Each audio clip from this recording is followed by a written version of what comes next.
Hey guys, it's Nick, and it's time to talk about the Blackhawks and Icehogs stats and standings after 2 months of the season.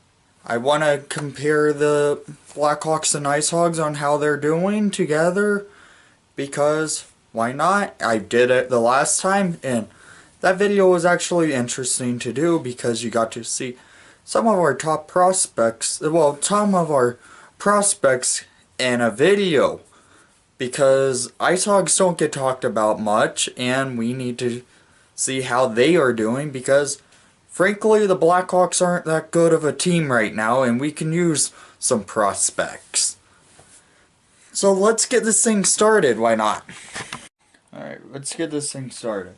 Well, as you can tell, I'm going to have, every month I do this, I'm going to have our top scorers on the front page of it. So Patrick Kane being our top scorers on for the Hawks, and Dylan Sakara for the Icehogs. I don't know why we have not called up Sakara yet.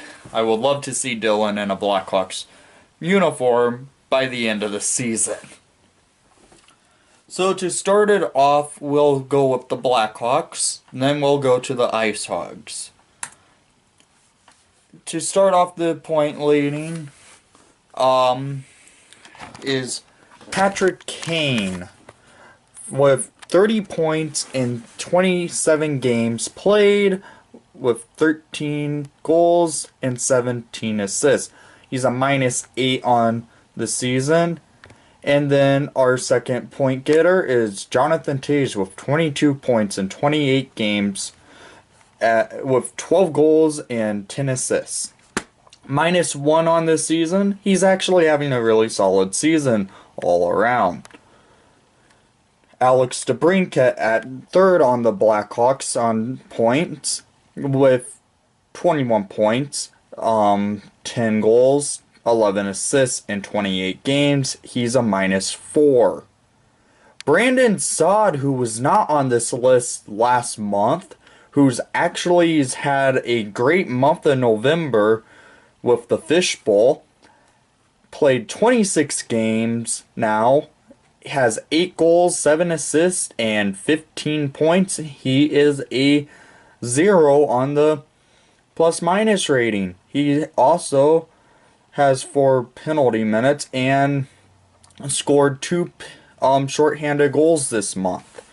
Good for Sauter to have a bounce back month. Artem Anisimov is 5th on the Blackhawks with 28 games played, 5 goals, 9 assists, 14 points on the season. He is a -1. He's having a solid season, but honestly, he's usually better than that because he used to be with Patrick Kane on the same line, but that's no longer happening. Then, this player who made it up on the list, Eric Gusterson, moves into the top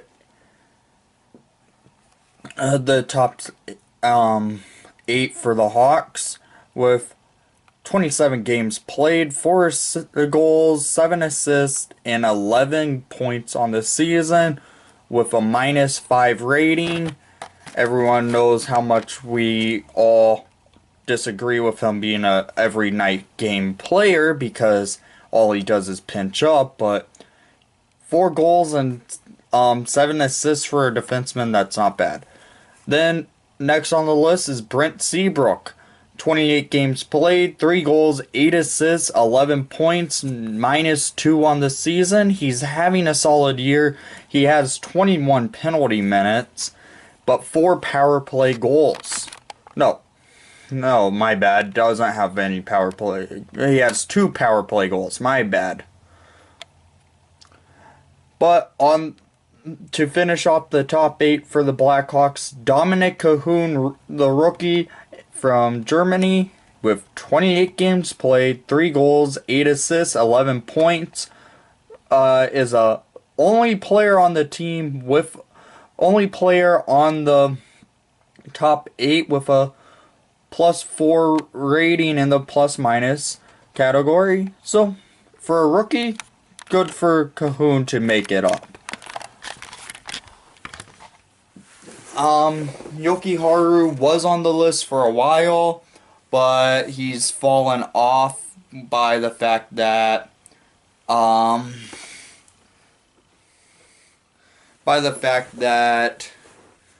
he hasn't been getting many points. He only has 10 points, so he's fallen off the top 8. Now let's go to next on the team on this video, the Rockford Icehogs top 8.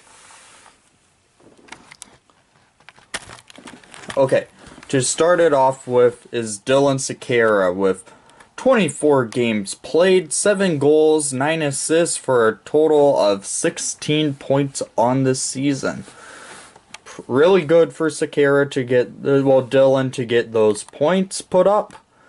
And number 2 on the Hogs, Darren Radish, defenseman, 24 games played, 5 goals, 10 assists, 15 points. I would like to see Radish actually come up on the Hawks right now, because he is playing pretty good defensively on Rockford. He's a +1 on the plus-minus rating. Why not call him up? Then, third on the Icehogs, Anthony Lewis, 24 games played, 8 goals, 5 assists, 13 points, -1 on this season. Pretty solid numbers for Lewis. Then fourth on the Icehogs, Victor Egsell, 22 games played, 4 goals, 7 assists, 11 points, -5 on the season. For that, Egsell being a player that we traded to get for Ryan Hartman, it's not good seeing that he's not producing as much as like a Dylan Sekera, but he's still putting up the numbers. And fifth is Jordan Schroeder. 15 games played, 4 goals, 6 assists, 10 points on the season, -6 in the plus-minus rating. He's actually having a solid season. Has 10 points in 15 games. That's really good to have. 6 on the Icehogs, Tyler Sekera, Dylan's brother. 19 games played, 5 goals, 4 assists for a total of 9 points on the season. He is a +2 in the plus-minus rating. 7th for the Icehogs, Jacob Nelson, 24 games played, 3 goals, 6 assists, 9 points on this season.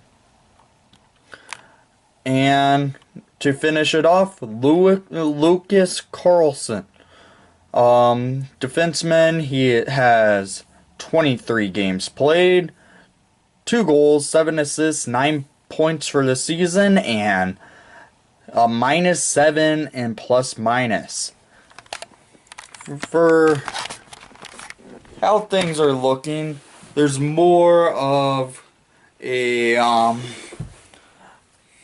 build on the team where the Icehogs look to have more depth scoring than where the Blackhawks do, because there's a lot more top-end players on the Blackhawks, where for instance, the Icehogs, there's a lot less players. I have to admit, next up is the goalies. There's an issue. When I looked up the goalie stats for the Icehogs, all they had was Colin Delia's. They did not have Anton Forsberg's or Lakinen's numbers. So I have only Colin Delia numbers up for right now on the Icehogs goalies numbers, and it was weird because I looked on the AHL website and it was still only showing Colin Delia playing for the Icehogs, and that's odd because it's Forsberg's there and Lakinen's played some games in Rockford. Next up is the goalies, as I said, and let's get to the goalies numbers. Goalie has been an issue for the Blackhawks so far this year. Um, Corey Crawford with 17 games played, 5 wins, 11 losses, and 1 overtime loss. Goals against is a 3.17 and save percentage of a 903 with 1 shutout on the season. Crow having those numbers are not normal for him. Those are the fact that our defense on the Blackhawks is probably one of the worst defenses in the NHL. So our next goalie and our backup is Cam Ward. 12 games played, 4 wins, 3 losses, 4 overtime losses. Goals against of a 3.91 and a save percentage of an 888. Not good numbers, but he's actually played solid in net when he is in net for the Chicago Blackhawks. The defense is what's our weakest point on the team, as everyone knows. But Corey Crawford, those are not normal numbers for Crow. Cam Ward being on a backup, having a solid season, but his numbers not showing it. He's honestly been probably one of our best goalies this year. And bottom on the list is Colin Delia for the Rockford Icehogs. 14 games played, goals against of a 2.35 on the season, and a save percentage of a 932. Delia is having a solid season all around, in my opinion. When I watched a few Icehog games this year, he's played solid in net. I managed, like a few weeks ago, it was on the NHL Network, so I got to watch the Icehogs play, and it was a good game to see Delia and some of the young guys play. But next up is our standings, where where the Blackhawks are sitting and where the Icehogs are sitting in the their Central Division. The Central Division for the NHL being probably the best division in the NHL, where most likely there will be 5 teams to make the playoffs this year. And where the Central Division and the AHL has actually been probably one of the best divisions in the American Hockey League. So we'll start off with the NHL Central Division. To start it off with is Nashville, who's first place in the standings with 27 games played, 18 wins, 8 losses, and 1 overtime loss, for points of 37 on the standings. Right behind them is the Colorado Avalanche with 16 games won, 6 losses, and 5 overtime losses, for a total of 27 games played, and have 37 points on this season. In my opinion, they should be actually ahead of the Predators, because winning percentage is actually higher, or should be higher than the Predators. By the way, the goals differential for Predators are a plus 22. The Avalanche is a plus 26.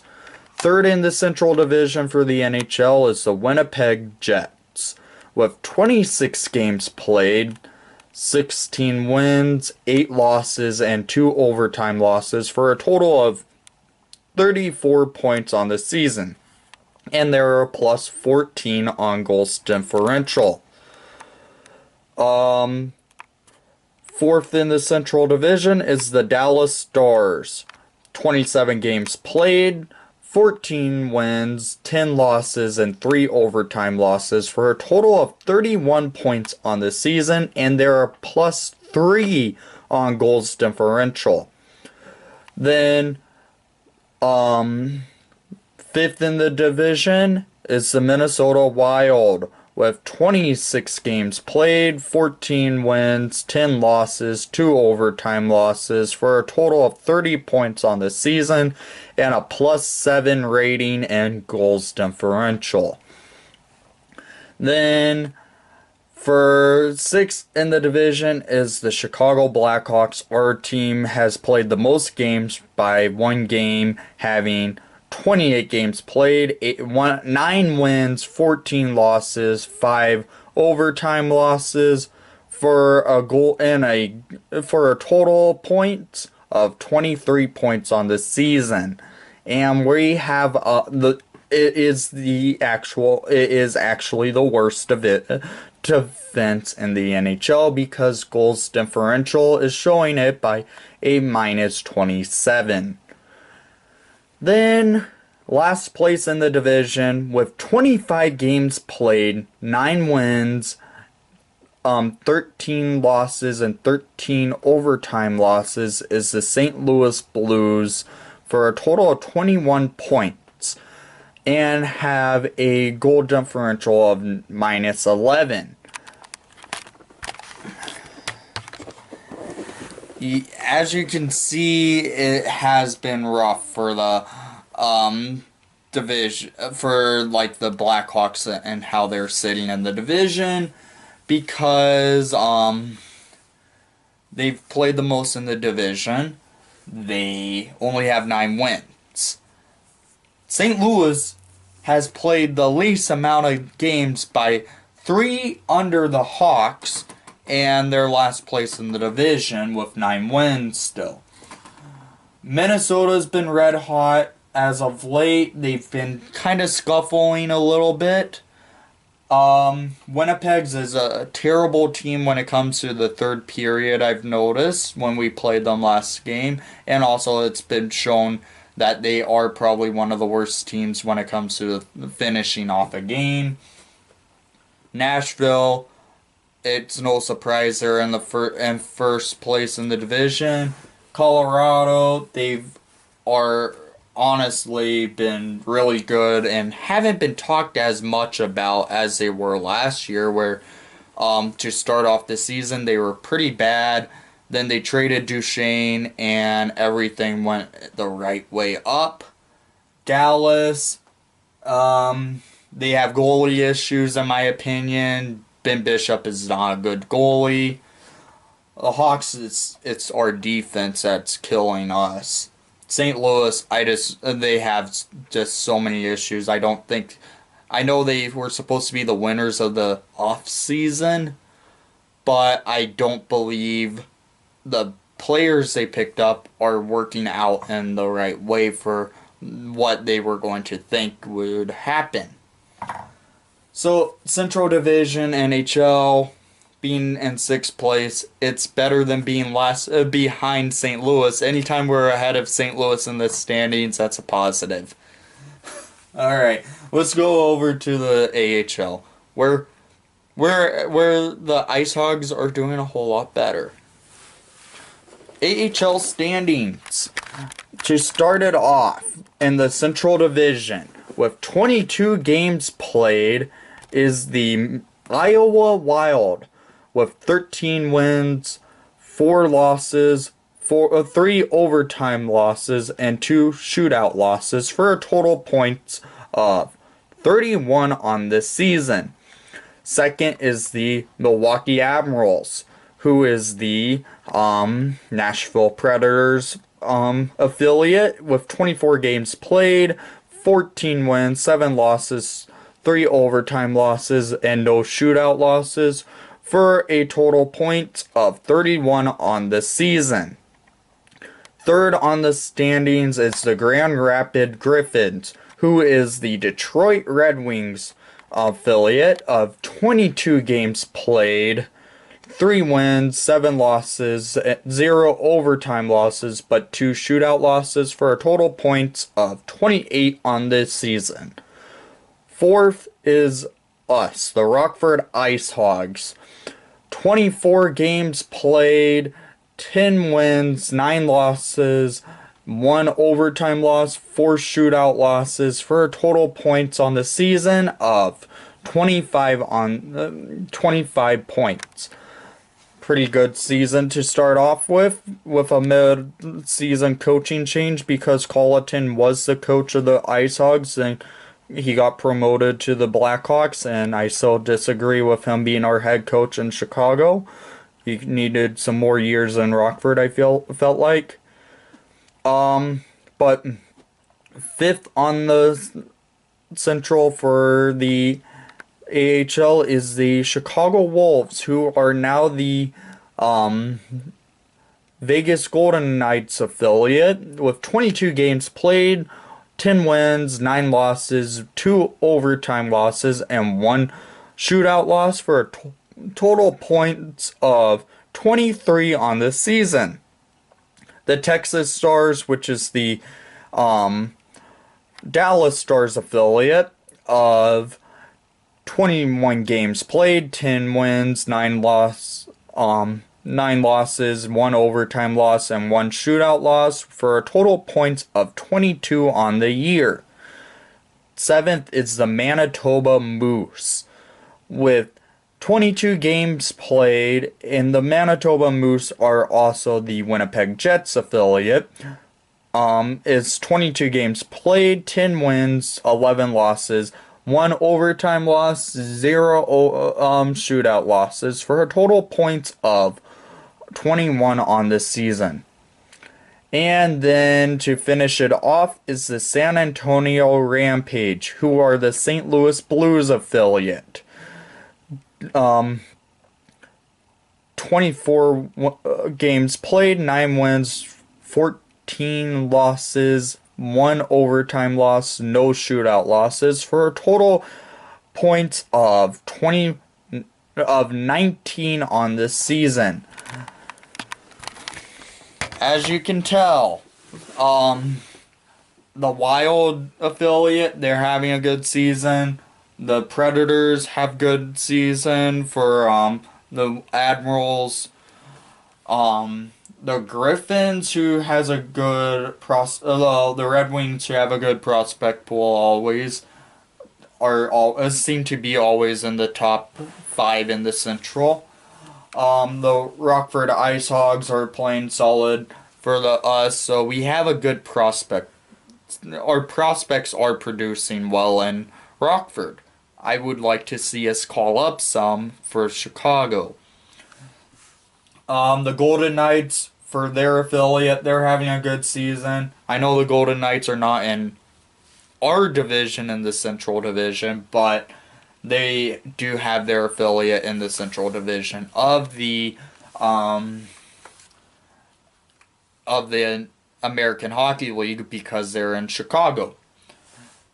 Dallas and their affiliate, they're basically sitting where the Dallas Stars are sitting, but if you eliminate like the Golden Knights of being having their affiliate in the Central Division, the Stars would be 5th in the division. So that's where the Dallas Stars are actually sitting in the NHL. Manitoba, being the Jets affiliate, are not having a good season at all. They being 7th in the division, not a good season, not good for them. The San Antonio Rampage shows that the St. Louis Blues have a lot of work to be done because St. Louis is dead last in the Central and San Antonio's dead last in the Central. St. Louis has a lot to do to fix their issues. The Hawks have a decent prospect pool down in Rockford ready to go if the Hawks decide to bring them up. I really do wish they do bring up some of them, like Darren Radish, Dylan Sekera. I will be okay if Tyler Sekera gets called up too. And maybe Carl Dahlstrom. He's having a good season, but he was not in the top 8 on the Icehogs. So we have a lot of work to be done, and the Blackhawks being 6th in the division, and our goal differential is garbage. But we do have a young, talented prospect pool coming up in Rockford and developing, and having some other good prospects that are developing in the juniors, like Adam Boquist, who's playing a solid season down in the London Knights. Nick Badine is having a great season in the QMJHL. Or we do have a solid prospect pool coming up. So let's flip this camera around to the normal angle you guys are all used to seeing and finish this thing off. Well, I hope you guys enjoyed seeing how the Rockford Icehogs compared to the Chicago Blackhawks and how they're sitting statistically and standings wise in their respective leagues. But it's going to be hopefully the Blackhawks have a rebuild system in plan, because Stan Bowman in the front office seems to think we still have a playoff contender when really we do not. The Rockford Icehogs do have a playoff contender in my opinion. They made it to the Western Conference Final last year for the Calder Cup, but ultimately fell to the Texas Stars in the Calder Cup Western Conference Finals. But that stuff happens.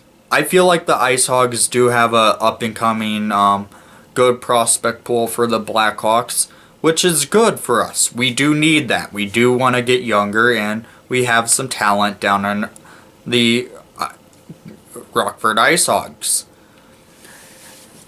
But thanks for watching the broadcast. I hope you enjoyed seeing how these two teams compare, and most of all, let's go Hawks and let's go Hogs.